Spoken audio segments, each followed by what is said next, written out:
in the NBA right now, right?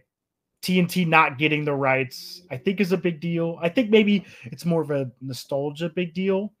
But I want to ask this question in terms of like the rights deal and Amazon and Peacock, and ESPN, right? As they've entered into this 11-year deal with the NBA.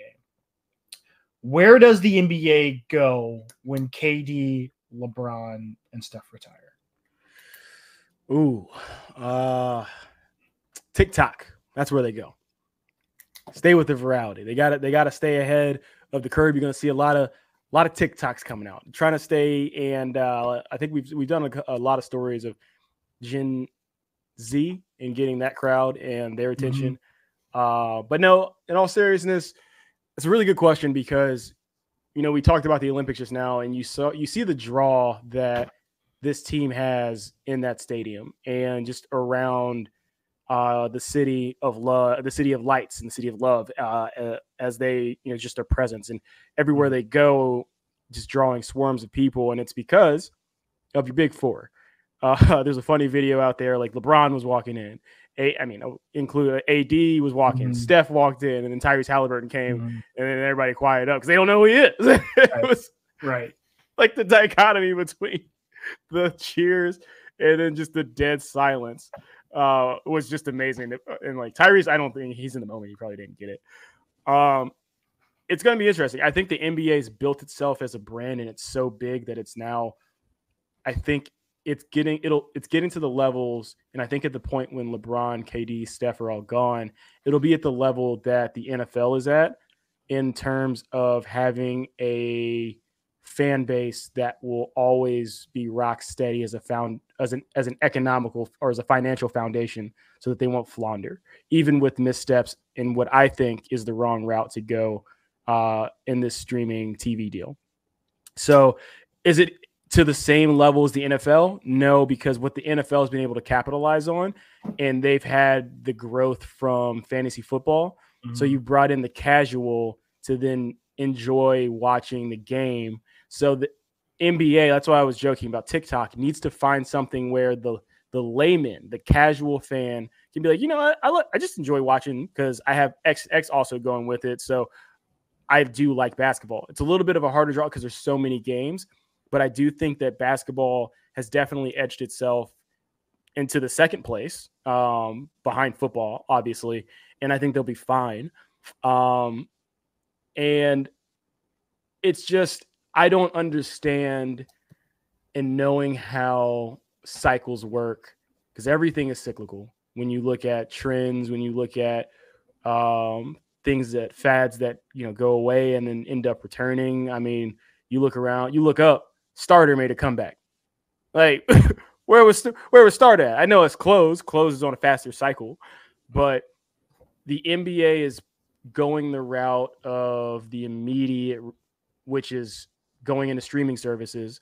But you've seen the, rumblings and heard the rumblings. I would guess, I would say better, of like your major streaming services potentially doing a merger because they're just hemorrhaging so much money in these departments. I mean, you've already seen it factually from cuts from Apple cutting the budget for TV shows, focusing on movies, and then probably their big three with like Severance, The Morning Show. I think The Morning Show's over actually. Yeah. When they're with whatever their big packages. Presumed innocent. Right. Netflix has already made the decision of like, hey, we ain't throwing money out for every passion project now. And so you have to have stuff that gets the draw so that you can recoup your money. And you're seeing right now that people are like, you're raising the price. What Netflix used to be $7 or something, $6, $6.99, and now you're asking for $14.99 for the same package, or $13.99 for the same package. You can't keep nickel and diming with what people like to call the shrinkflation, rising it, giving you less, but with the perception that you have more. And the issue we're going to hit, and I'll pass it back to you, is that it's going to be a precipice for streaming, and everyone's going to either say, you guys got to put this all together because I'm not going with 18 different routes. Like I'm tired of doing this because I have to click from app to app to app. So why don't you just package it all up or merge all together? Who knows? Or I'm just going back to TV. So at the end of the day, it might be a little bump in the road for your TNTs, for your ABCs, for your actually, let me go up to. I'd go up to the parent companies above them. It's for your Walt Disneys of the world, for your Turners, but they'll be fine because everybody's going to come back eventually. And I think that's where the NBA made the wrong move because 11-year deal. Let's look at like Notre Dame at when they did their deal with NBC, and it's more on the structure, on the finances. They got locked into a deal, and then the market completely shifted and took off. And now monetarily, they're stuck in a deal similar like the ACs. They're not able to be dynamic in a world where you have to be fluid and cannot lock yourself in. Maybe I don't know. I didn't read the fine print, but 11-year deal is long in a world that shifts. It's fickle and shifts every 2 years, year and a half, maybe. I don't know.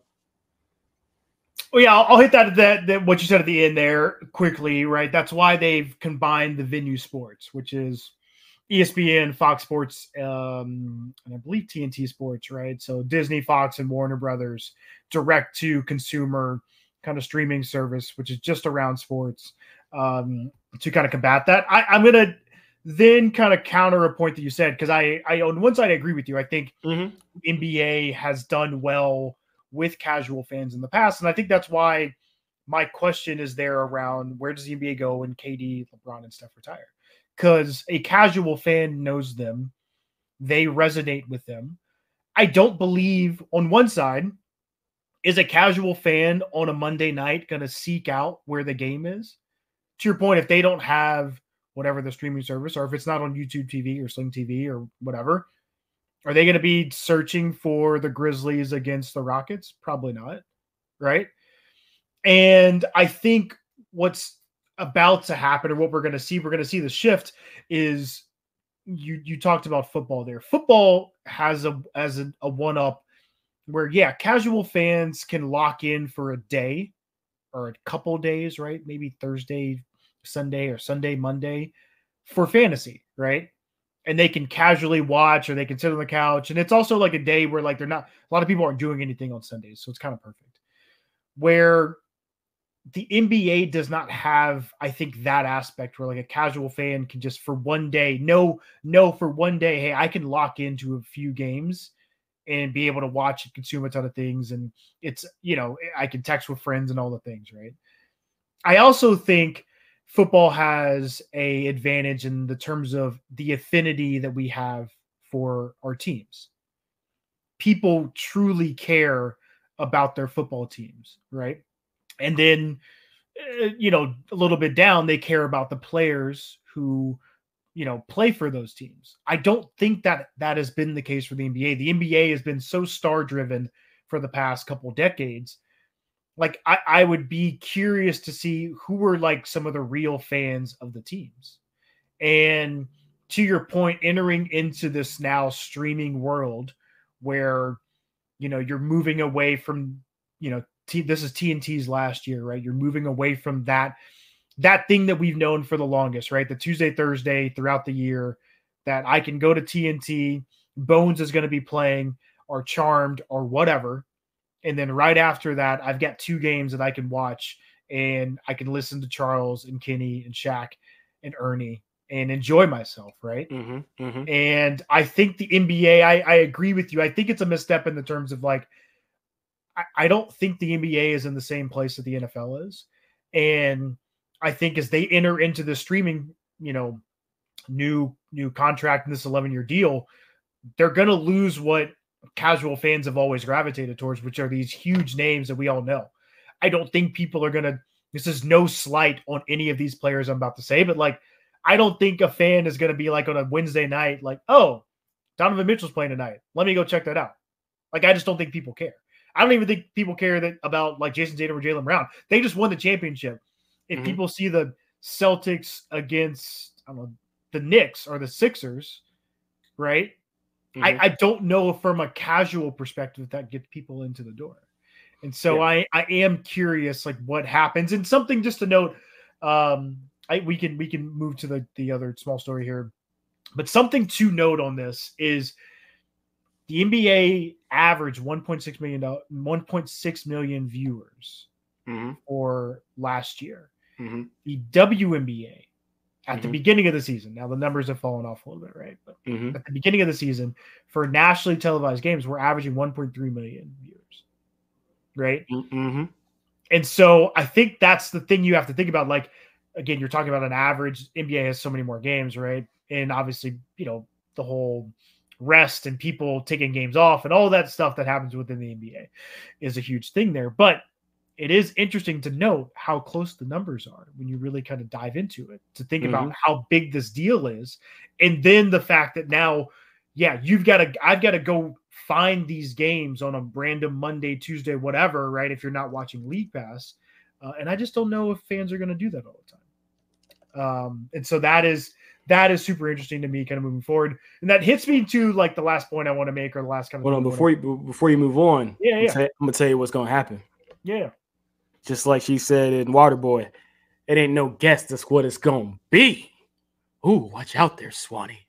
Feisty down there. Great quote. I know. I got it down pat. What the hell does that have to do with streaming? Because I'm about to tell you what's going to happen, Sterling. It ain't no guess. It's what it's going to be. Why the WNBA have such a big impact this past year? Caitlin Clark. Okay. We talked about this a couple pods ago. What does the WNBA have from a feeding standpoint that the NBA doesn't have? Players play in college for 4 years. What did the NBA do recently to be able to now enable easier access into the NBA? Huh?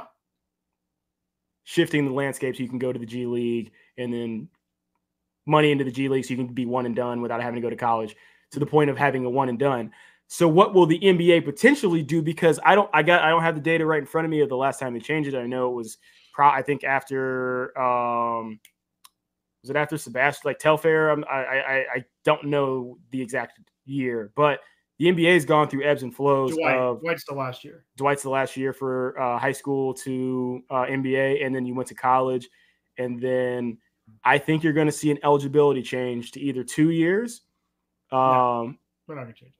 Because the point they should, but they're going to look at it and be like, you know what? If Paige Beckers comes out, if Juju comes out, when they come out, and they continue to see this rise in women's sports, the NBA will dictate and say, for the sake of the student athlete in today's climate and all things going on with NIL, access for monetary gain through college, we think it's best to extend out eligibility requirements for the NBA and changing the bar.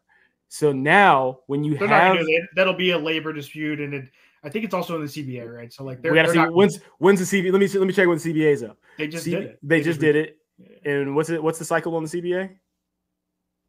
I don't know. But I think I hear what you're trying to say. I think they're going to change it.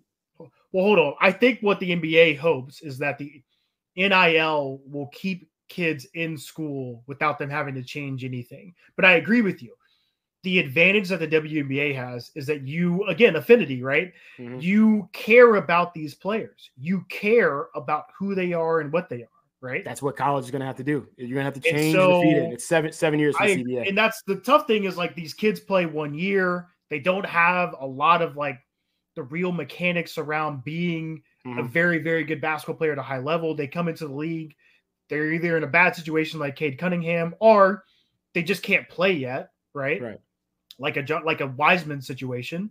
Right. And then next thing you know, you forget about them. I agree with you. I think they have to look at that, I think, right? Because I mean, a lot of coaches, a lot of people have talked about that. I saw Jerry Stackhouse on some podcasts talking about like, yeah, I mean, these kids come in, they don't have fundamentals down. The AAU game has truly kind of changed the basketball player in America, as we talk about a ton. We talk about it, obviously, like why the Europeans are coming over and having success.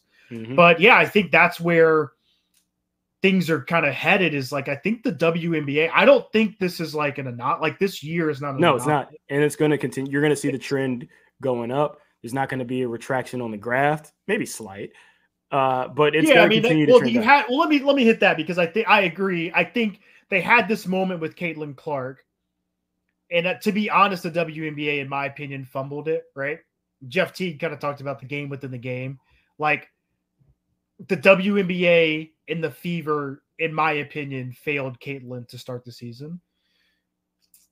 And then Nike not rolling out a shoe that's like at a good price point before, like, even with her not being named to the the Olympic team, but not having some sort of huge marketing campaign around her for All-Star weekend when you're going to play against the Olympic team, all these type of things. It's just a complete failure at every level from Nike, right? Yeah. I think Nike, though, fell into I think that's what they were trying to do. And then social media derailed them because the questions came up of, well, why are there three signature shoes in the WNBA and they're all held by white women? Sure. Sabrina, Stewie, and now Caitlin. And so they're like, well, Asia Wilson has a shoe, but she got the 28. She got the deal. Yeah. You're right. So you knew the shoe was coming, and I think that was probably the plan. But then now we have to shift because of what they should have done already for Asia Wilson. Correct. And now you're like, all right, well, here's our pivot. So I think that I don't know. I'm not in the war room. But that's a wild pivot. But you've lost so much momentum within the season, right? Yeah. And even if the world Caitlin's going to win Rookie of the Year and all that, she's going to set the assist record, all that type of stuff, right? But to build a campaign off of that, you've lost so much momentum. And now you're into football season, and then the NBA season comes back around, and like, is LeBron going to retire? Like, so many things start to pop up, right? Mm-hmm. Where now you've got to try to re-engage your fans and like reignite all of that. Like the fact that it to me is truly like almost malpractice that they were not prepared to roll something out with her. And then on the backside of that, I love Paige Beckers. To your point, I believe she'll be the number 1 pick next year. They're going to roll out a shoe with her here on September 12th, which is amazing for her.